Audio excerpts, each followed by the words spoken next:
E aí, gente, tudo bem com vocês? Vamos começar mais uma aula de Biologia do curso do professor Marcelo Bezerra. A gente está no nosso caderno volume 2 e vamos para a aula 20 hoje, onde a gente muda um pouquinho o nosso conteúdo e entra num assunto que eu digo sempre assim, claro que a gente sempre vai conversando com vocês e vendendo peixe a respeito do assunto. Eu amo todos os assuntos de biologia, como sei que você também gosta muito dessa nossa disciplina.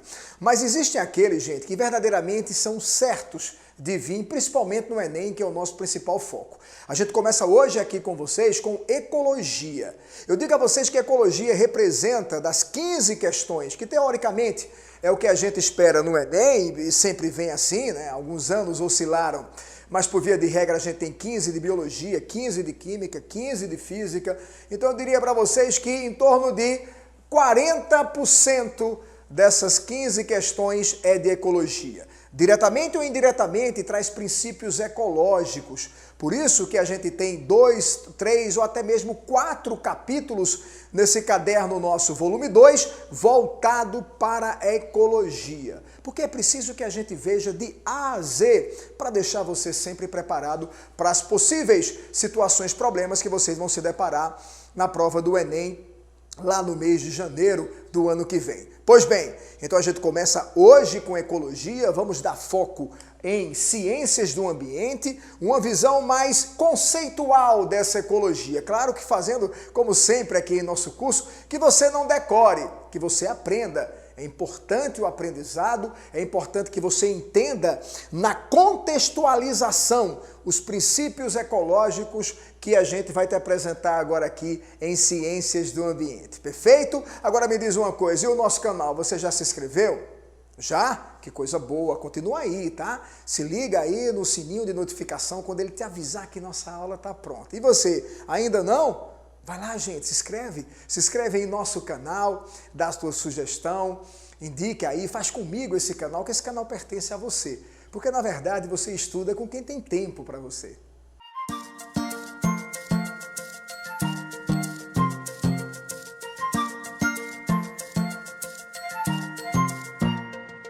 Então a gente vai para a página 16, vamos ver o capítulo 20, a nossa aula 20 sobre ciências do ambiente. Como eu te falei, esse capítulo ele foca no conhecimento conceitual aplicado à situação, problema, aplicado ao texto, que provavelmente vai vir nas questões que a gente vai ver no final do ano. Então ele começa por ecologia, a gente já conhece que a ecologia é a identificação, é o reconhecimento, é o entendimento das particularidades de todos os ecossistemas que compõem o nosso planeta Terra. Então é preciso a gente entender que cada um tem suas individualidades, né? Tem suas características básicas, suas necessidades, apresentam seu comportamento individualizado. A ecologia tenta te mostrar que característica é que esse ecossistema apresenta. Agora, você sabia, gente, que a ecologia ela apresenta subdivisões de acordo com aquilo que você esteja se referindo? Ou seja, eu preciso entender que o ser vivo é um componente desse ecossistema. E de acordo com a relação que eu estou identificando desse ser vivo e a interação que ele tem com outros seres vivos e também com o meio no qual ele habita, a gente divide a nossa ecologia em autoecologia, demoecologia e sinecologia. Ora, essa divisão vai dar para a gente uma noção básica do que a gente precisa conhecer sobre quem, gente? Sobre as particularidades que eu te falei de cada ecossistema. Essa autoecologia que a gente começa aqui, ela já te diz que você conhecer o comportamento de um indivíduo, de uma determinada espécie dentro daquele ambiente. Não se esquece, gente, que ninguém está em nenhum ambiente por acaso. Eu vou bater sempre nessa tecla porque isso é determinante. Se o indivíduo ele habita um determinado ecossistema, um bioma, é porque ali ele encontra-se adaptado. Porque qualquer mecanismo que comprometa essa adaptação vai gerar nele uma situação desconfortável e ele só tem duas alternativas. Ou ele continua naquele local onde as condições são adversas e começa a sofrer riscos eminentes de uma extinção, ou ele emigra. ele sai para outro local em busca de adaptação. Então, a partir do momento que eu conheço as particularidades daquele indivíduo, eu estou estudando o que a gente chama de autoecologia. Mas a gente sabe que esse ser vivo, ele não vive sozinho neste ambiente, ele interage com outras formas de vida, ele interage com outros seres vivos nessa troca contínua de matéria, de energia, é o que nós chamamos de demoecologia. Eu vou te mostrar já já isso aqui. É a relação de um ser vivo, uma determinada população, com outras populações, caracterizando o que nós chamamos de biocenose ou de comunidade biológica. Mas a gente sabe que essa comunidade biológica, ela não está simplesmente só interagindo com os seres vivos, não. Interage também com a matéria não viva, que é determinante para a sobrevivência desse ecossistema. Temperatura, luminosidade, pressão atmosférica, disponibilidade hídrica, composição do solo, não é assim que a gente fala? Então, quando eu junto tudo isso, eu tenho a chamada sinecologia, que é o estudo dos seres vivos e também os fatores abióticos que estão ali ao redor, fazendo parte dessa composição viva desse ecossistema. Perfeito? Então, vamos para cá. Vamos começar agora a ambientar o indivíduo. Vamos entender que espécie, mais do que a gente está decorando, é preciso compreender. Você aí no nosso caderno, aí na página 16, você tem todas essas definições. Mas, meu fera, eu não quero que você decore, eu quero que você compreenda. Se eu estou estudando ecologicamente uma espécie, eu estou compreendendo o papel dessa espécie, a individualidade dessa espécie, desse conjunto de seres da mesma espécie, nesse ambiente. Então eu quero saber a composição morfológica, eu preciso entender a composição bioquímica, genética, anatômica desse organismo para saber por que ele está ali. Por que ele encontra-se ambientado nessa região? Seja ele um mamífero de grande porte, um urso panda, sem nenhuma referência ao nosso amigo Ladário, com todo respeito, obviamente, né? Mas fazer o quê? Foi mera coincidência aparecer um urso panda e a gente ter no Espaço Mineral Júnior o professor Ladário Filho. O que mais? Pode ser um vegetal, né, gente? Isso aqui é uma espécie de vegetal. Pode ser um fungo, independente do ser vivo, seja ele multicelular, pluricelular, não interessa, unicelular, esse é uma espécie. Ela tem sua identidade própria. Mas a gente precisa saber que essa espécie, esse ser singular, ele não vive sozinho, até mesmo para o processo de reprodução. É preciso que ele viva e comungue desse ambiente com outros seres idênticos a ele. A partir do momento que eu estou agrupando esses seres idênticos em um determinado ambiente, no mesmo momento, a gente vai ter uma população. Olha aqui o que eu tinha colocado para você, o que é autoecologia. Autoecologia é a gente estudar o comportamento singular de cada ser. Mas assim como eu falei para vocês, esses seres vivem em quê? Vivem em coletividade. Eles vivem em coletividades com outros seres idênticos a ele. Eles buscam essa adaptação, ambientação para poder sobreviver e manter sua espécie. Isso é que é determinante. A reprodução vai garantir a manutenção dessa espécie nesse ecossistema. Então a gente tem aqui uma comunidade panda, a gente tem aqui também uma população, né? Aqui eu tenho uma população de ursos panda, eu tenho aqui uma população de vegetais, também apresentando aqui seres da mesma espécie dentro de um meio de cultura, como eu tenho também aqui uma população de fungos. Todos eles são idênticos. Então estão no mesmo ambiente, estão caracterizando um comportamento ali agora de coletividade, garantindo a reprodução, a manutenção, os hábitos de obter alimento, não é? São predadores, são presas, são heterotróficos, são autotróficos. Esse é o comportamento da pluralidade de uma população. Muito importante para a manutenção daquela espécie no meio. Bora seguir? Agora, a gente conhece também que os meios, eles são os ecossistemas, os ambientes naturais, são compostos de seres de espécies distintas. Aonde, pessoal, é isso que eu quero que a gente desenvolva dentro desse raciocínio da ecologia, é necessário, se faz necessário você conviver com outras espécies, para que você possa ter o equilíbrio da sua própria espécie, para que você tenha o equilíbrio do crescimento de sua espécie, consequentemente de sua população. Isso é o que a gente chama de biocenose. Essa biocenose é a interação. Essa interação, muitas vezes, pode trazer prejuízo para uma determinada população, mas é necessário que ela aconteça. Nas relações ecológicas, a gente vai estudar sobre isso, tá? Então a gente tem aqui, ó, diversos seres de espécies distintas vivendo em um mesmo ambiente. É o que a gente chama de biocenose. Seja um ambiente de terra firme, né, água doce, seja um ambiente de água salgada, né, que é um grande ecossistema que nós temos em nosso planeta. Isso trata-se da biocenose, consequentemente o que a gente chamou de demoecologia. Olha aqui, ó, demoecologia. O conjunto de seres de espécies distintas vivendo em um ambiente equilibrado em um determinado momento. Perfeito? A gente está aqui, ó, ambientando os organismos e compreendendo desde a visão mínima até a visão macro, geral desse ambiente. Perfeito? Agora a gente precisa entender que esses seres estão compondo um ecossistema.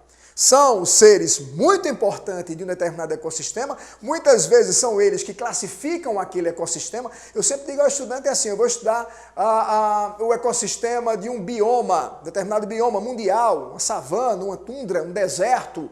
A gente sempre cita os seres vivos, obviamente, que ali habitam. A gente dá como exemplo aqueles seres que ali estão adaptados.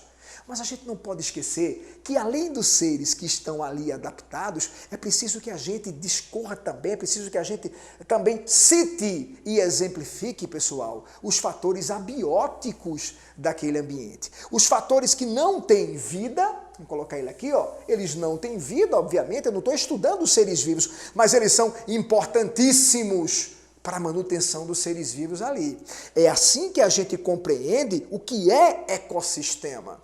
Dentro de um ecossistema, eu não posso jamais dividir esses dois fatores. O que nós chamamos de fatores bióticos, ali tem vida, toda forma de vida, e aqui os fatores abióticos, que não tem seres vivos aqui, obviamente. Não estou estudando formas de vida, mas eu estou compreendendo fatores que são decisivos para que esses seres estejam nesse ambiente. Por isso que cada ecossistema também tem sua particularidade. E ela vai oferecer fatores atraentes ou repelentes, tanto faz.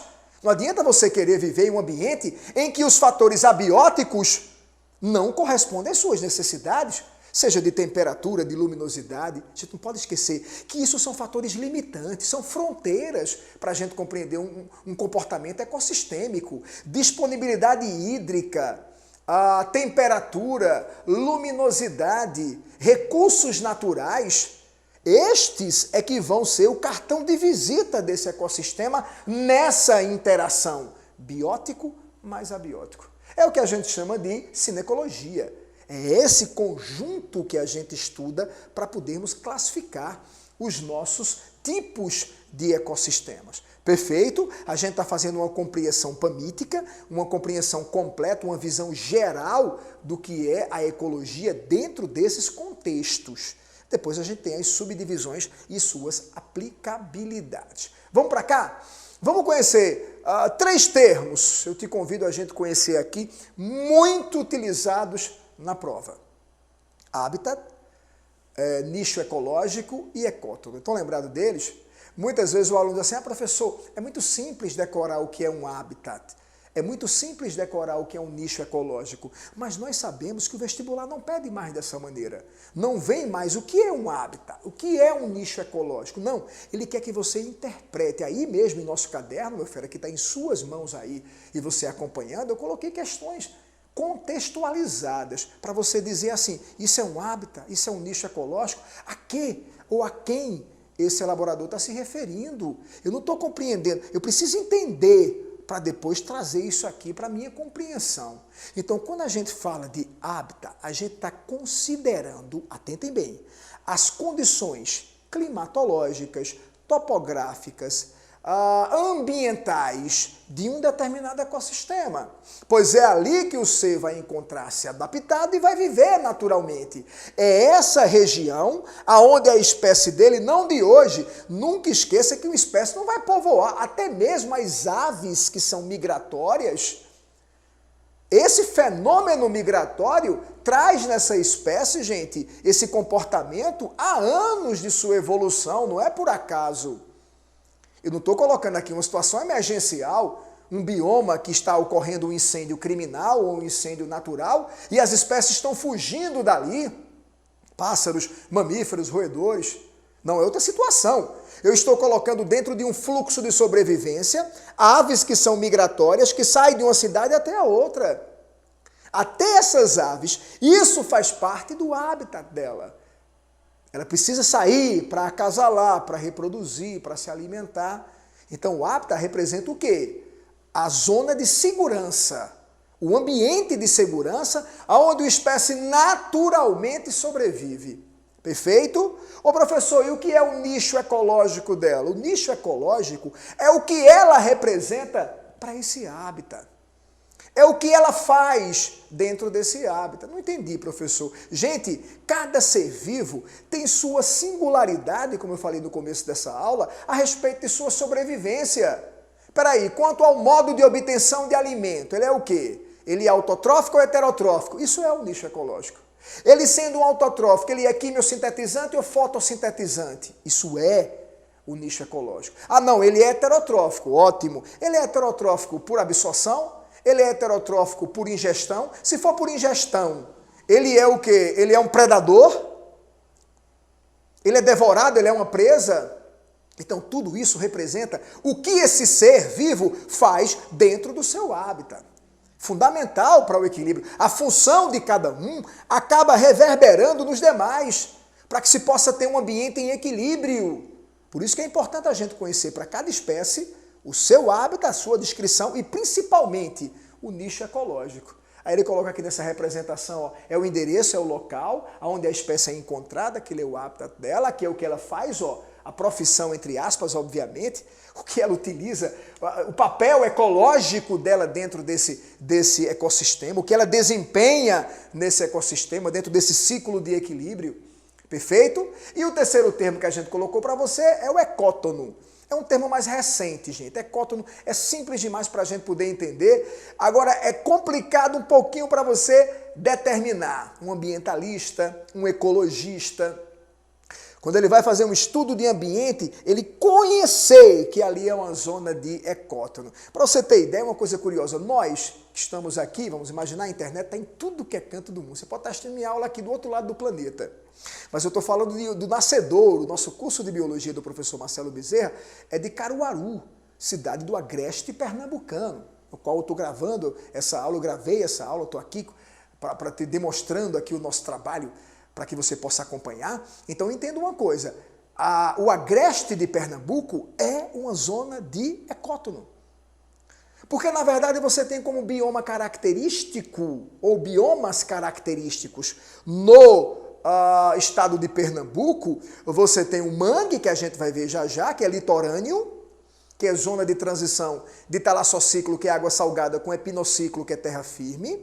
Nós temos a Mata Atlântica, muito forte aqui em Pernambuco, exuberante aqui em Pernambuco, agredida também aqui em Pernambuco, né, como em todo espaço territorial da Mata Atlântica, já já eu vou para biomas.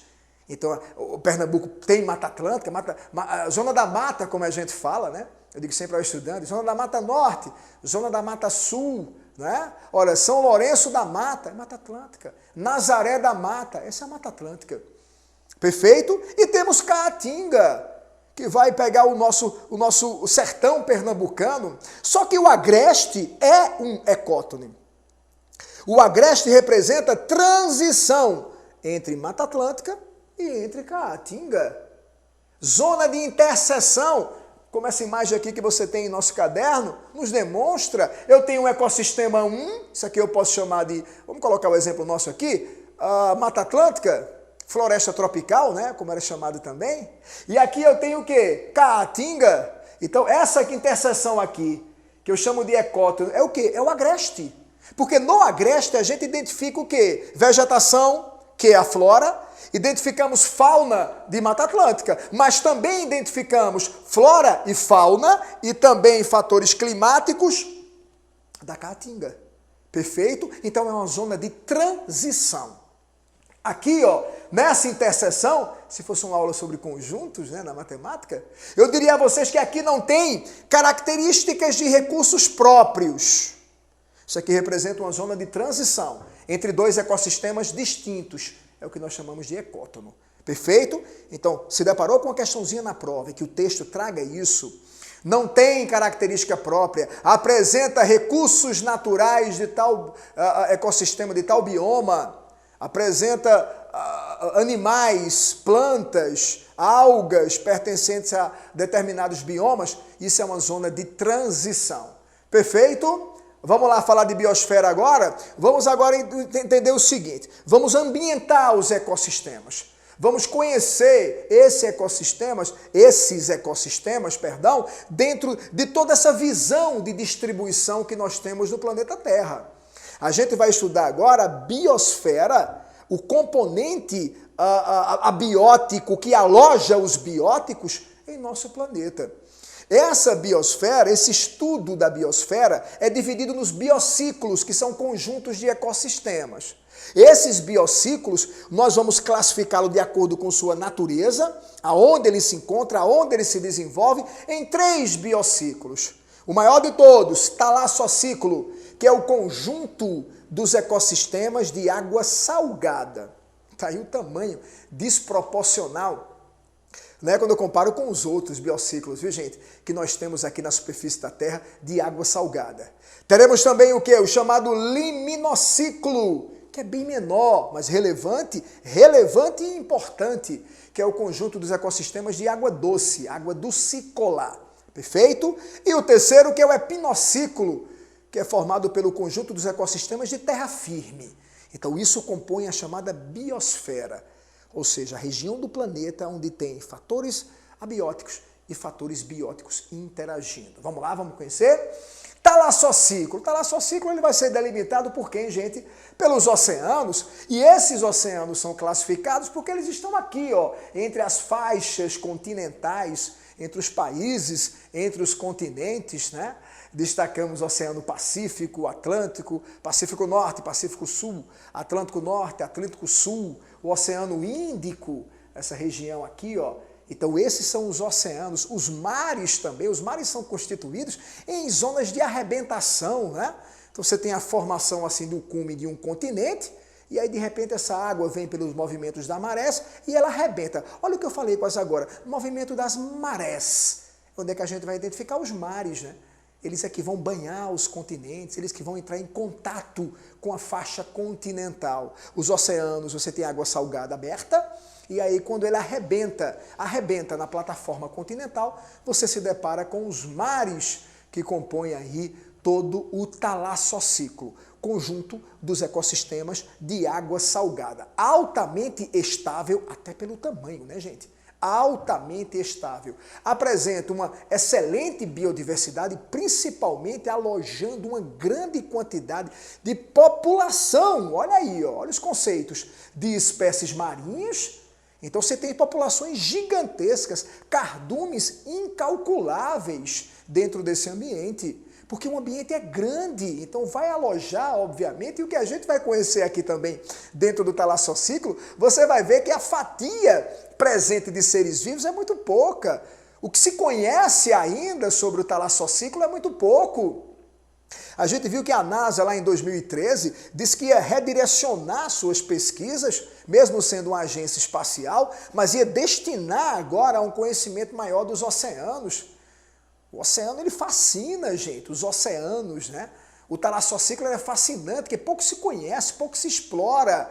Eu acho que tem muito mais marketing explorar o espaço do que os oceanos.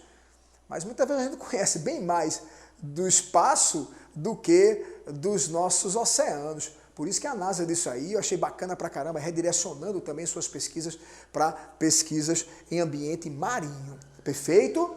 Ora, a estabilidade aqui se dá até pelo volume, como eu falei para vocês, espécies com grande quantidade, que a gente tem algumas imagens mostrando para a gente a variação de profundidade, variação principalmente de quê? De luminosidade, isso aqui também é importante, é determinante nessa contextualização. É necessário que a gente conheça também, rapaziada, as subdivisões que esse talassociclo apresenta, né? De acordo com o que, professor? Com o que a gente vai ver agora. De acordo com a luminosidade e de acordo com a profundidade. Mas veja, quando a gente fala isso, a gente está sempre se estamos remetendo aos seres vivos. O conhecimento e a posição desses seres vivos dentro desse talassociclo. Então a gente tem basicamente 3 regiões, com uma divisão de profundidade completamente desproporcional, Então essa zona chamada de zona fótica ou eufótica, ele pode ser chamado de fótica ou eufótica, tanto faz. É a zona de quê? De superfície da água. Isso aqui vai em torno de 100 metros de comprimento, veja, 100 metros, perdão, de profundidade. Então até 100 metros de profundidade, que é uma profundidade considerável, você tem uma zona eufótica, onde a luz chega e essa luz chega com certa nitidez. A partir de 100 metros, você tem a chamada zona disfótica. Veja, disfótica. Essa zona disfótica, você tem luminosidade, mas não é tão nítida essa luminosidade. Rapaziada, disso aqui para baixo, vamos colocar 300 metros para baixo, você tem uma região de eterna escuridão, que é chamada zona afótica, prefixo A de ausência. A luz não chega. Então veja, o que é que isso representa na prática? Jamais o vestibular vai te pedir medidas 100 metros até 300 metros, de jeito nenhum. Ele quer que você compreenda o que nós vamos ter aqui, em relação a ambiente, em relação à população e comunidades biológicas. Obviamente a gente entende, e a ecologia reforça isso, que a luz é a mola propulsora para a sobrevivência. Que a luz representa a introdução de energia dentro de uma cadeia alimentar. Então, quando eu falo em zona fótica ou eufótica, eu falo numa região onde você tem a maior quantidade de seres vivos ali. Porque eu começo a ter uma cadeia alimentar a partir de macroalgas, microalgas, principalmente as macroalgas que representam a renovação do oxigênio dentro do ambiente marinho. Você tem seres que se alimentam dessa alga, outros seres que alimentam dos seres que alimentam-se da alga, e assim você tem o quê? Uma cadeia alimentar. Por isso que a zona eufótica é a zona onde você encontra uma grande biodiversidade. Professor, nessa disfótica, a gente começa a encontrar animais de grande porte, geralmente. Peixes cartilaginosos, como os tubarões de grande porte, mamíferos de grande porte, que ficam nessa região disfótica. Você ainda encontra certas formas de vida autotrófica, mas mais limitada, porque se é autotrófica tem que estar em região de luz, mas aqui a gente encontra algumas macroalgas. Agora, quando a gente chega em área fótica, você tem uma pobreza de distribuição de fauna, você tem uma ausência de flora. Ora, quem é a alga que vai habitar numa região dessa que a luz não chega? Então aqui você deve ter uma sobrevivência muito grande de micro-organismos que se alimentam da decomposição de mortes de seres vivos que vão para regiões mais profundas. Você tem alguns peixes chamados popularmente peixes pré-históricos que ficam nessa região, peixes de profundidade que suportam uma pressão muito grande nessas áreas mais profundas, se alimentam de carcaças de restos que vêm da zona disfótica, né? Peixes que não enxergam, peixes cegos, pois se aqui não tem luz, não há necessidade da visão. Então é esse ponto de vista que eu quero que vocês desenvolvam quando a gente vai estudar regiões do talassociclo de acordo com a disponibilidade de luz. Aqui nós temos o segundo quesito, que é a profundidade. Quanto à profundidade. Ora, se o continente ele forma uma plataforma continental, onde movimentos de placas tectônicas sobrepôs, a região de água, saindo dessa região, a gente tem uma plataforma, né?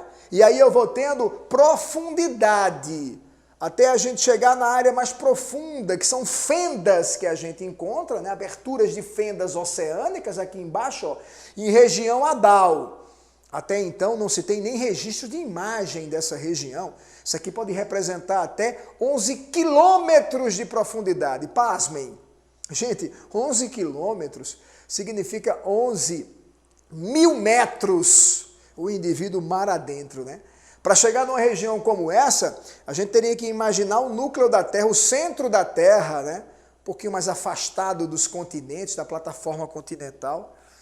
Então aqui é quanto à profundidade, regiões que a gente vai classificando, né? Abatial, abissal, e aí eu vou de 1.000 a 2.000 metros de profundidade, 2.000 a 6.000 metros de profundidade, 6.000 a 11.000 metros de profundidade, e assim a gente vai classificando. Professor, qual é aquela mais relevante? Primeiro a gente tem aqui uma zona chamada de zona litorânea. Essas duas primeiras é que cai mais em prova. É a que é mais citada nos vestibulares. Zona litorânea, não temos profundidade. Tá claro isso? Por que, professor, nós não temos profundidade? Porque zona litorânea, o próprio nome já diz, é a zona de marés. Maré alta, maré baixa. Então seria mais ou menos assim para a gente poder ter medida. É como se eu estivesse aqui na areia e andasse 70 metros. Mar adentro. Claro que com a maré baixa, né? Senão não tem como andar. Então 70 metros. Isso aí seria a zona das marés. Zona dos banhistas. Já teve questões que trouxe com esse termo, zona dos banhistas. Que é aquela zona que você pode tomar banho tranquilamente. Calma, né? Em Boa Viagem não é bem assim não, né? Nas praias de Pernambuco não é bem assim não. Não existe zona dos banhistas bem determinada não. Mas assim, ecologicamente, né? Falando em relação ao meio ambiente, seria dessa forma. Então mais ou menos 70, um estreito de areia de 70 metros, onde você tem, se a maré está alta, você vai ter uma profundidade, depender também dessa região, da formação dessa plataforma continental, ou se a maré estiver baixa, você tem outra profundidade. Agora, quando eu saio dessa zona dos banhistas, eu entro numa zona chamada zona nerítica. Essa nerítica é extremamente importante comercialmente, porque é chamada de zona dos pescados. Coloquei aí em nosso material também. Ao lado de zona nerítica, coloque zona dos pescados. É ali onde vai o pescador buscar sua subsistência, sua sobrevivência, buscar sua pesca. Dá em torno de 200 metros de profundidade, mais ou menos isso. Chamada de zona nerítica, tá? Você encontra ali uma diversidade biológica muito grande de fauna e de flora. Aí você vai descendo, vai se afastando dos continentes, descendo a plataforma continental. Zona batial, ela vai mais ou menos até 2.000 metros de profundidade. Então eu tenho de 200 a 2.000 metros de profundidade. Vou seguir, vou para a abissal agora. Lembra da abissal? Que o professor de geografia trabalha com isso muito bem? Né? Quando ele fala ali zona de petróleo, né? Pré-sal, que a gente viu muito isso com a construção, né? dessas plataformas de petrolíferas no litoral brasileiro, né? No litoral do Oceano Atlântico. Então a gente tem aqui a abissal, ela vai em torno de 2.000 a 4 ou a 6.000. Algumas publicações trazem 4.000 metros, que é 4 quilômetros, outras trazem 6.000 metros, que é a mesma coisa que 6 quilômetros. Então eu tenho aqui a chamada abissal, toda essa zona aqui abissal. Agora, quando eu ultrapasso esses valores, aí eu chego numa zona até então desconhecida, até então não registrada de nada a respeito disso, que é a chamada Adal. Ela pode ir até 11.000 metros de profundidade, onde vai encontrar fendas oceânicas, né? Rachaduras nessa região aqui de profundidade de oceano, com formação de magma, temperatura elevadíssima naquele local, por conta de sua alta profundidade e da acomodação dessas placas tectônicas. Então isso é a classificação do talassociclo quanto à profundidade, perfeito? Vamos falar do liminociclo agora? Liminociclo dos 3 biociclos é o menor. Vamos colocar em percentual para a gente ter uma noção? Uma divisão em percentual. Então, se eu imaginasse 100% dos meus biociclos, eu diria para vocês que é aproximadamente 72%. Eu vou colocar 70%. 70% é de talassociclo. Aproximadamente 3/4 do conjunto da biosfera nós temos de água salgada. Eu daria 2%, 2,5%, 2% por liminociclo. Água doce. Aqui está no ciclo hidrológico de água doce, viu gente? Aqui compreende desde a questão do índice pluviométrico, da taxa de chuva, água sobre a terra, que é água de superfície, água que forma os lençóis subterrâneos, onde o Brasil é privilegiado nesse recurso hidrológico, água que vai formar as lagoas, que é o chamado ambiente lento, que a gente vai ver já já, de água parada, açude, cacimba, barragem, a água que nasce, a nascente a partir de olho d'água, que compõe a província chamada de Lótica, que é de água corrente, de sua nascente até sua foz, aonde ela deságua em sua foz, que é nos oceanos, no caso aqui do Brasil, oceano, né? Trata-se de desaguar no Atlântico. Então, todo esse ciclo hidrológico de água doce, vital para a nossa sobrevivência, nós chamamos de liminociclo, tá? Basicamente, a gente tem aquele de água em movimento, cascata, cachoeira, rio, riacho, Com correnteza, a gente chama de província lótica, movimentação dessa água. E quando a gente tem água doce parada, a gente chama de província lêntica. Aqui entra o quê? A lagoa, o lago, o açude, a barragem, a cacimba. Perfeito? O que é que vem em prova a respeito disso? Concentração de matéria orgânica. Ora, se aqui é um rio com seus afluentes, eu tenho água em movimento. Então, consequentemente, você tem uma menor quantidade de deposição de matéria orgânica, pois ela está em movimento dentro de um curso. Aqui não. Aqui você tem um alto concentrado de matéria orgânica, porque os componentes que ali estão morrem e fica o resto de matéria orgânica, esse sedimento ali no fundo desse lago, desse açude. Só quem nadou no açude, eu já nadei na minha infância, mas não tem as que são mortos, pelo amor de Deus. Eu já nadei em açude. Açude parece que puxa a gente para baixo, né? A água é pesada, é densa, por conta da alta concentração que essa água é parada.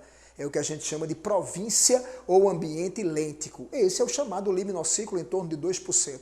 É esse que a gente precisa cuidar para que não falte. Não é porque o Brasil é detentor de uma das maiores bacias hidrográficas do planeta que a gente pode gastar água, gente. Uso consciente. Isso é uma questão de responsabilidade ambiental.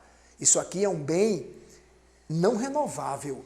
Isso aqui é um bem findável, infelizmente. Ou a gente cuida, ou isso aqui vai faltar para as próximas gerações. Perfeito? Vamos seguir para o nosso último biociclo, que é o chamado epinociclo. Epinociclo é o conjunto dos ecossistemas de terra firme, onde você está pisando agora, onde eu estou pisando também. Então é composto de quem? Dos continentes, dos arquipélagos, das ilhas, consequentemente os países que formam esses continentes, tá? Ilhotas. Então, esse epinociclo aqui é terra firme, conjunto de ecossistema de terra firme, é o que mais sofre de acordo com sua instabilidade, viu gente? Qualquer condição natural que altere, qualquer alteração, seja ela climatológica, seja ela geológica, não é? A questão de terremotos, a questão de formação vulcânica atinge o epinociclo, não é? Ciclones, tempestades, estiagens vai atingir o epinociclo, fortes chuvas e inundações também, maremoto vai atingir o epinociclo. Então ele é muito vulnerável, apresenta uma biodiversidade satisfatória, obviamente, maior biodiversidade que existe é epinocíclica, mas esses seres que habitam no epinociclo sofrem com essas oscilações e essas instabilidades que envolve esse tipo de ecossistema, esse tipo de biociclo, né? Porque dentro dele tem vários ecossistemas nos quais nós vamos nos determos aos biomas brasileiros, que eu vou começar agora com vocês, tá? A gente vai estudar os biomas aqui do Brasil, as suas características, pois eles fazem parte do chamado epinociclo. Então eu coloquei essa imagem aqui, né, que mostra pra gente as formações dos continentes, caracterizando os epinociclos, as ilhas que tem, né? Região de Oceania, formação de ilhas também, aqui as ilhas que acontecem na América Central, não é, gente? A região aqui da Europa com a Ásia, a África, os continentes, tudo isso aí é o que nós chamamos de epinociclo. Como eu disse a vocês, a gente vai trabalhar com os biomas brasileiros. Vamos trabalhar com a formação geográfica, com a fauna característica desse bioma brasileiro e também citando para vocês a questão do risco que esse bioma sofre, as agressões que esse bioma sofre, tá? Principalmente por ações antrópicas, ou seja, ações humanas. Aqui a gente tem um mapa do Brasil, com a divisão dos nossos biomas, né? O Brasil, por essa dimensão continental, apresenta uma riqueza muito bonita em relação aos biomas, né, gente? Diversificado pra caramba, uma abundância de biomas. Lembrando que nem todos eles é exclusivo do Brasil, tá? Nós fazemos fronteiras com países vizinhos aqui da América do Sul, né? Desde a região norte, centro-oeste, o sul do país, tem fronteira com países também da América do Sul, e também esses países apresentam esses biomas, tá? Agora, obviamente, como o nosso país é desproporcionalmente o seu espaço geográfico com os demais vizinhos sul-americanos, a gente tem grande parte desses biomas aqui em nosso território, perfeito? Então aqui as imagens a gente já vê a floresta amazônica, o cerrado, a caatinga, né? Nossa caatinga que está aqui nessa região, todo esse cinturão aqui, ó, que vocês estão vendo, que representa um manguezal, área de manguezal, né? Transição entre água salgada e ambiente terrestre. Aqui você depara com a floresta tropical, que é a Mata Atlântica, nessa região aqui, ó, Mata das Araucárias aqui embaixo. Eu estou colocando que daqui a pouco a gente vai ver cada um, certo? Mas para a gente poder ter uma noção aqui no mapa, Mata das Araucárias são os menores, viu, gente? Aqui, ó, Mata dos Cocais, Pantanal, né, o bioma pantaneiro, Mata das Araucárias, e aqui os Campos Limpos, que também é chamado, principalmente no sul do país, de pampas também, né? Existem aqueles que são gigantescos, obviamente, como a floresta amazônica, a Mata Atlântica, o Cerrado, a Caatinga. Estes são os biomas que compõem o epinociclo brasileiro, perfeito? Vamos começar pela floresta amazônica, vamos começar pelo maior. Eu digo sempre assim ao estudante, onde você identificar em um texto, que geralmente isso aqui vem contextualizado, em um texto, palavras no hiperlativo, maior biodiversidade do planeta, maior índice pluviométrico, onde você encontrar sempre essas palavras no hiperlativo, a gente está falando da floresta amazônica, que não é de graça, né, gente? Ocupa todos os estados da região norte, ainda pega o Maranhão, que é nordeste, ainda pega alguns estados da região centro-oeste, países vizinhos, Colômbia, Peru, Bolívia. As Guianas apresentam também a floresta amazônica, que é um bioma exuberante, né, gente? Algumas imagens aqui, ó, uma disposição de água doce tremenda, vários e vários rios com seus afluentes cortam o território. Então, essa questão da disponibilidade fluvial na floresta amazônica é abundante, né? Agora, uma coisa curiosa, viu, meu fera? Muitos desses rios aqui, que cortam todo esse bioma da floresta amazônica, não nasce no Brasil, né?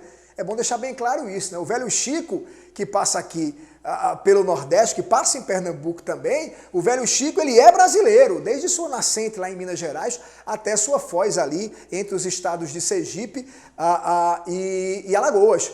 O Velho Chico é brasileiro, nascente é a foz. Agora, muitos dos rios que estão aqui cortando com extensão gigantesca, quilômetros e quilômetros de extensão na floresta amazônica, não nascem no Brasil. Um exemplo é o próprio Rio Amazonas, que nasce no Peru.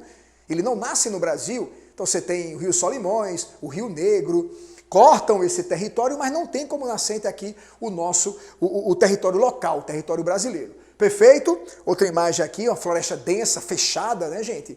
A gente tem uma grande parte de área fechada dessa floresta amazônica, onde você tem imagens de satélite até de zonas de desmatamento. Aí a gente vai falar já em alguns tópicos. Você tem aí no seu caderno os principais tópicos. Aqui eu vou destacar, você tem aí todos, tá? Eu vou destacar só os principais aqui, aqueles que são realmente os mais pedidos em prova, aqueles que vêm como palavras-chave para a gente se remeter aqui à floresta amazônica. Do tipo, maior bacia fluvial do planeta. Então você tem aqui, como eu coloquei quase agora, uma abundância de rios que cortam a floresta amazônica.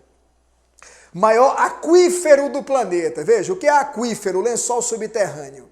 O que é aquífero? Aquela zona de água é como se fosse um oceano embaixo do solo da floresta amazônica, né, gente? E o Brasil, ele é privilegiado em lençóis freáticos, né, em lençóis aquíferos. Você tem o aquífero do Amazonas, que compreende grande parte da região norte do país, e o aquífero do Guarani, que está lá embaixo na região sul e sudeste.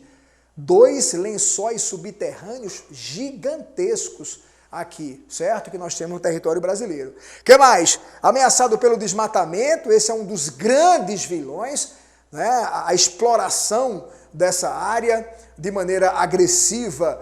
Você tem desmatamento para a área de pecuária. Vale a pena a gente destacar uma coisa importante, viu, gente? A região do sul do Pará, tem uma planície ali no sul do Pará, onde a vegetação nativa está sendo desmatada para fazer área de pecuária, área de pastagem.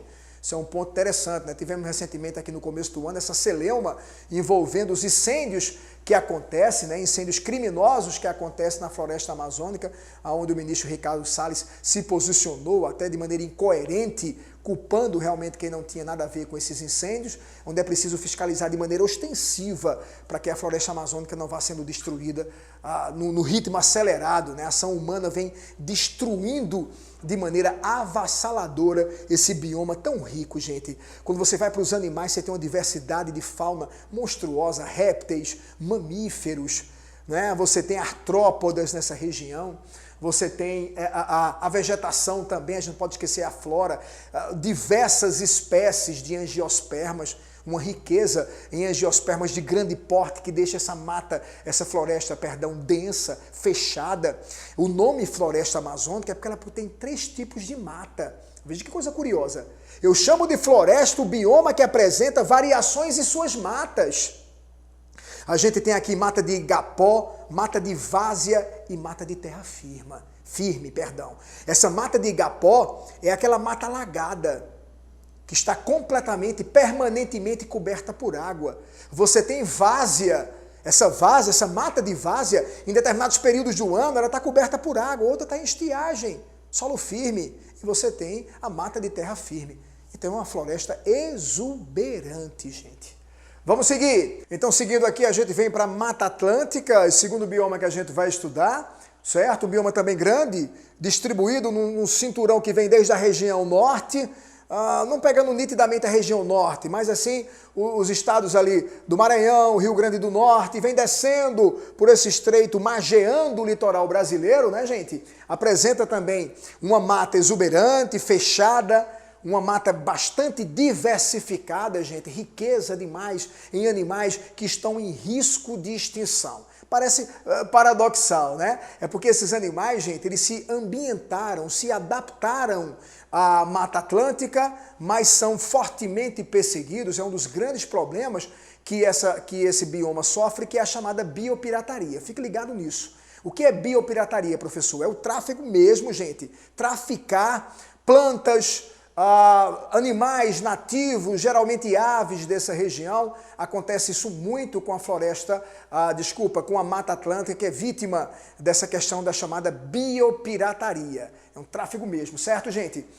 Traficando esses tipos de espécies nativas. Vamos lá, mais devastada a floresta brasileira. Hoje nós temos em torno de 5% da mata nativa, isso é muito pouco você ter na superfície do solo brasileiro 5% de mata nativa, o resto são matas secundárias que vão resistindo, que vão renovando da floresta amazônica, só da floresta amazônica, da Mata Atlântica. A Mata Atlântica tem seu hotspot. O que é hotspot? Olha mais um termozinho, eu ia usar um pouquinho mais na frente, mas já vou adiantando. Hotspot, gente, significa um monitoramento, um mapeamento de uma área, é a identificação de espécies endêmicas. Para você ter ideia, floresta amazônica e Mata Atlântica são os 2 grandes biomas do Brasil que tem hotspot bem definido, onde você identifica ali que esse tipo de vegetal, esse tipo de animal é nativo desse local e vem sofrendo um risco eminente de extinção. Perfeito? Olha o que eu coloquei aqui, ó. Grande quantidade desses vegetais são epífitas, plantas epífitas de um alto valor econômico, né? As bromélias, as orquídeas, espécies de orquídeas que só são encontradas na Mata Atlântica. Então você tem uma exuberância vegetal muito grande nessa região. Eu costumo dizer até o vegetal, né? Esse vegetal que deu nome à nossa nação é um vegetal de Mata Atlântica. O pau-brasil, ele é um vegetal que pertence a esse tipo de bioma. Olha aqui, ó, devastado, muito agredido pela questão da construção civil. Vez por outra isso vem como texto, viu? Construção de resorts, de condomínios, que vão desmatando essa região, principalmente próximo ao litoral. Então, biopirataria, desmatamento e exploração, desmatamento para construção civil são os principais vilões da Mata Atlântica, da belíssima Mata Atlântica, tá? Que ainda agoniza, ainda sobrevive a duras penas. Vamos lá. Então a gente agora se depara com a Caatinga, esse bioma que é bem característico aqui do Nordeste. A Caatinga, ela ocupa grande parte do Nordeste, mas também pega o norte do estado de Minas Gerais, que aí já tem a região sudeste do Brasil, né? A Caatinga tem sua identidade própria, apresenta já essa vegetação onde a gente não tem tanta diversidade quando eu comparo com floresta amazônica, quando eu comparo com Mata Atlântica, né? Você tem vegetais aqui extremamente adaptados morfologicamente a essa pobreza de recursos naturais. Quando eu falo isso, gente, é principalmente a água, né? É um dos biomas mais agredidos pela falta d'água, consequentemente baixo índice pluviométrico, as chuvas são escassas na Caatinga, a água fica em regiões mais profundas do solo, o que dificulta aí uma vegetação estratificada, perfeito? Vamos para outras imagens aqui, ó. Você tem outra foto aqui da Caatinga, geralmente repete plantas xerófitas, que são plantas de regiões secas, né? Não apresenta tanta diversidade quanto a sua flora. Vamos ver alguns pontos aqui determinantes na Caatinga, o clima semiárido e quente, né? Castiga mesmo, em estações quentes, pegando aí primavera e verão, você tem longos meses de estiagem, né, o que dificulta a sobrevivência de muitas formas de vida, inclusive a humana, na região sertaneja, onde a Caatinga ela abrange. O que mais? Flora de árvores com troncos tortuosos. Olha agora uma adaptação morfológica bem interessante desses vegetais, gente. Os troncos, as raízes são profundas, para tirar água de regiões mais subterrâneas do solo, já que essa água, esse solo ele é pedregoso, então ele não armazena água em regiões. Está aí os poços cavados, né? Esses poços artesianos que são cavados nessa região do sertão pernambucano, do sertão nordestino como um todo, em busca de água em regiões mais profundas, já que a parte superficial do solo não apresenta tanta água. Então você tem raízes profundas, caules tortuosos, inclinados, recobertos por cortiça, recoberto por espinhos. Lembre-se que esses espinhos são folhas modificadas. Essas folhas modificadas, gente, são para diminuir a superfície de troca de água com o meio, já que a folha tem essa função, né? Elimina-se água tanto na forma líquida, através dos hidatóides, quanto na forma gasosa, pelos estômatos. A gente viu isso aí em botânica. Então, o que é que essa vegetação, que essas crassuláceas, que esses vegetais xerófitos, eles apresentam como característica adaptativa? A formação de folhas no modelo de espinho, né? Os espinhos no lugar das folhas. Diminui essa superfície de troca gasosa, consequentemente, troca de água com o ambiente, já que eles não devem perder água, já que água é escassa. Mesmo assim, você tem uma fauna diversificada, roedores, artrópodas, que habitam nessa região da Caatinga, castigada por fatores abióticos, principalmente, que obviamente vai repercutir na diversidade biológica. Vamos seguir o Cerrado. A gente fala em Cerrado, lembra logo da região centro-oeste, né? A região de maior abrangência do bioma, chamado de Cerrado. As modificações dos fatores abióticos do Cerrado acabam também limitando, gente, a sua flora e a sua fauna. Uma característica, que a gente botar algumas imagens do Cerrado, é apresentar justamente esses vegetais tortuosos, caules reclinados, né, troncos tortos, como a gente vê aqui, por conta de uma característica interessante, que é a característica do solo. O solo do Cerrado, veja só a vegetação como é um solo pobre em nutrientes. A gente chama de oligotrófico, mas é rico em alguns metais como o alumínio. Isso dificulta muito uma diversidade de vegetais nessa região. Isso eu estou falando de condições do solo, condições podológicas. Se a gente for para a questão do clima, a gente tem o clima seco, né, gente? O ar, ele não é úmido, é extremamente seco. Isso também dificulta que alguns vegetais possam se ambientar, animais também, favorece os fenômenos chamados de queimadas ou incêndios periódicos que assola.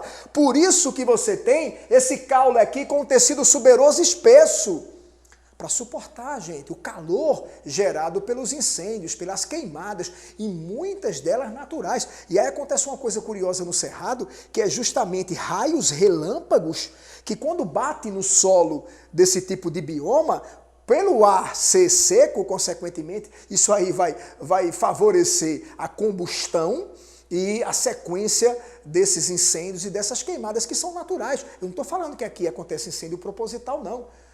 Épocas do ano você tem relâmpagos, raios que quando batem na superfície queima a vegetação e aí esse ar seco vai favorecendo essas queimadas nessa região do solo do Cerrado, perfeito?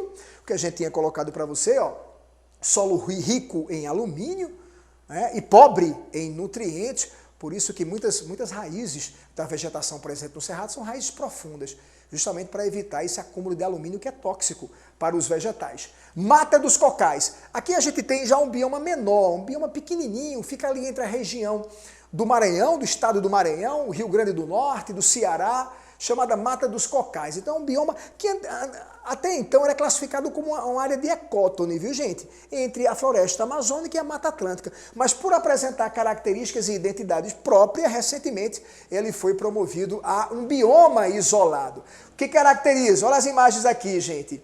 A formação de uma vegetação com caules tipo estipe, né? Palmeira, coqueiro, é o que representa a carnaúba, o babaçu. Então essa região apresenta, até mesmo economicamente, a extração do óleo de carnaúba, a extração da cera de carnaúba, né, do babaçu também. Então é uma região que economicamente eles vivem, né, os maranhenses, os cearenses, desse recurso natural. A floresta é rica no ecossistema dos tipos palmeiras, como eu coloquei para vocês aqui, ele destaca para a gente, né, o coco de macaco, o babaçu, né, que é a árvore simbólica, né, o símbolo dessa região aqui de Mata dos Cocais é o babaçu, mas também tem a carnaúba e outros vegetais que apresentam o quê? O caule tipo estipe. Vamos para o próximo? Pantanal. Bioma pantaneiro. Aí você sabe que compreende 2 estados, Mato Grosso e Mato Grosso do Sul. Quando se fala em Pantanal no vestibular, ele traz uma característica que é única desse bioma, que eu vou colocar para vocês ali agora. É a maior planície inundável do planeta. Eu vou repetir. A maior planície com capacidade de inundação, retenção de água durante certos períodos do ano é a planície de quê? Tá ali, ó. A planície do Pantanal, perfeito? Você tem áreas no Pantanal que chega a ficar de 4 a 6 meses coberta por água. Veja a adaptação desses animais e desses vegetais, gente. O restante desses meses, 8 meses, 6 meses, ele tem estiagem. É tanto que a gente lembra que o Pantanal é muito utilizado também, muitas vezes devastado, para a área de pecuária. Área bovina, área de pastagem. E aí quando vai ser vendido esse gado que se desloca do Mato Grosso, geralmente para o estado de Goiás, que é próximo, ele sai aquelas comitivas, né, com 2.000, 3.000 cabeças de gado, é a res que eles chamam. Então eles vão só em áreas, gente, em períodos em que esteja estiagem, eles já sabem isso aí, porque se for em período que esteja inundada, certa trajetória que ele vai passar com sua comitiva, ele vai perder o seu rebanho, vai perder o seu gado. Que mais? Outro ponto importante também, maior diversidade biológica de aves do planeta, gente. Então quem estuda ornitologia, que é o estudo de pássaros, você encontra aqui pássaros só nessa região. O tuiuiu mesmo, que é um grande representante do Pantanal, é uma ave típica da região pantaneira, outras aves também, outras formas de pássaros, por isso que a ornitologia é privilegiada nessa área. Mas também encontramos o que? Répteis, jacaré do papo amarelo, fica a floresta amazônica, Pantanal também, a sucuri, né, gente? Que são répteis de grande porte, principalmente a sucuri, pode atingir 6, 8 metros de comprimento, também é dessa região do Pantanal, do bioma do Pantanal. Perfeito? Manguezal, isso aqui a gente conhece também, né? Até por nós vivemos num estado que é região litoral e a gente tem o Pantanal. Pantanal, na verdade, Pantanal não, Manguezal. Manguezal, na verdade, é transição. É tanto que a água do mangue, ela apresenta o aspecto salgado, de uma água salgada, ela tem aquele aspecto salobro, uma alta concentração de sal, porque ela é zona de estuário mesmo, né? Ela apresenta a transição entre a água doce e a água salgada. Vamos ver algumas imagens aqui, chama a atenção para a adaptação dos vegetais. Essa lama de manguezal, essa região aqui de manguezal, com uma alta salinidade e uma baixa concentração de gás oxigênio, faz com que essas raízes dessas plantas nativas, geralmente a avicênia, que a gente chama de mangue branco, mangue vermelho, cresça para cima. É o que a gente chama na botânica, que vocês viram comigo, de raízes pneumatóforas, raízes respiradoras. Elas saem, elas ficam fora do solo, né? Há o apoio no solo, mas boa parte da ramificação dessas raízes secundárias crescem para cima, fazendo um geotropismo negativo. São chamadas raízes pneumatóforas. São vegetais altamente adaptados, de área costeira, onde tem essa zona de estuarina. Por isso que o mangue representa estuário para muitos animais. Crustáceos, peixes, moluscos, onde eles vão para lá para desovar, né, gente? É região de desova. A gente chama atenção para o que aconteceu no porto de Suape, né? O que aconteceu ali em Ipujuca, no Porto de Suape, é que ali era o estuário de várias espécies de tubarão que vinham para aqui, para o litoral pernambucano, né? Que são encontrados, tubarão-tigre, que geralmente é encontrado, né? Em redes de arrasto, atacando os banhistas de Boa Viagem, porque ali ele tinha o estuário dele. Com a construção de Porto de Suape, eu não quero entrar aqui na discussão sobre isso, porque não foi o único fator, né? Na construção ali do Porto de Suape, e economicamente para Pernambuco foi altamente viável, você acabou colocando concreto, ferro, onde se tinha um estuário, onde se tinha uma zona de manguezal. Disponibilidade de nutrientes para essa fêmea. Quando se tem, gente, a capturação desses animais, são fêmeas que ou já desovaram, ou já colocaram sua cria para fora e estão com estresse muito alto, ou estão prestes a colocar seus filhotes para fora. Então elas ficam agressivas, em busca de alimento, em busca de segurança. Perfeito? O que mais? Vegetação composta por plantas adaptadas, a gente viu isso aqui, são vegetais altamente adaptados a quê, professor? A um solo pobre em gás oxigênio, né? Altamente salinizado e pobre em gás oxigênio. A gente tem uma fauna também curiosa, viu, gente? Ali se desenvolve uma cadeia alimentar com aves, com crustáceos, com larvas de peixes, larvas de moluscos. Então, realmente, aparentemente, não teria muitos recursos naturais, mas é uma zona de estuário. É importante a gente destacar isso aqui, ó, no nosso material. Perfeito?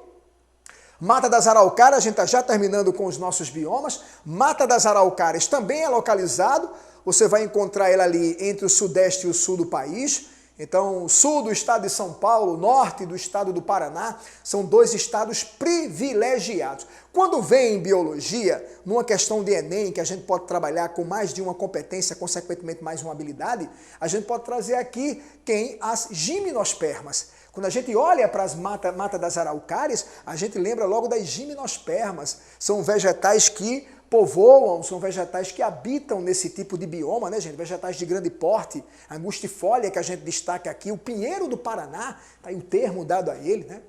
Esse pinheiro do Paraná é que vai formar essa vegetação de grande porte, né, altamente agredido por conta do desmatamento, viu, gente? A extração dessa madeira aqui vem condenando esse tipo de bioma. Coloco como destaque, eu coloquei aqui, ó, quase totalmente devastada devido à exploração da madeira, que é muito forte, né? Esses pinheiros aqui são removidos para a utilização desse caule na confecção aí de móveis e artefatos, algo desse tipo que utilize a madeira. Essa é a chamada Mata das Araucárias, apresenta uma diversidade muito grande de artrópodas, de insetos também, né?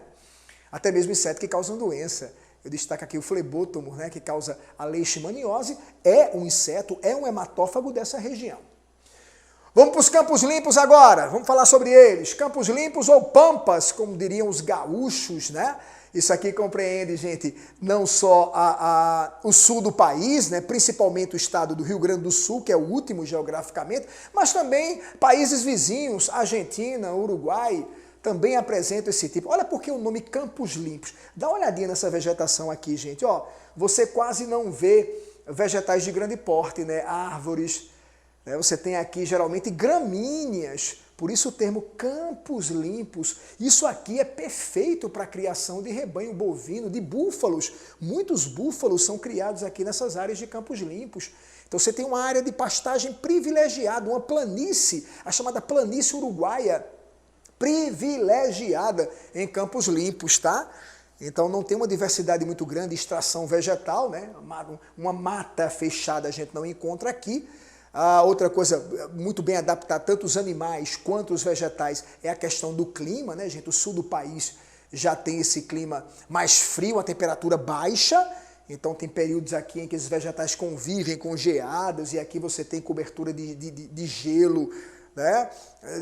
Áreas que são recobertas e essa água fica petrificada na superfície dessas gramíneas, então são altamente adaptadas a essa questão de temperatura baixa.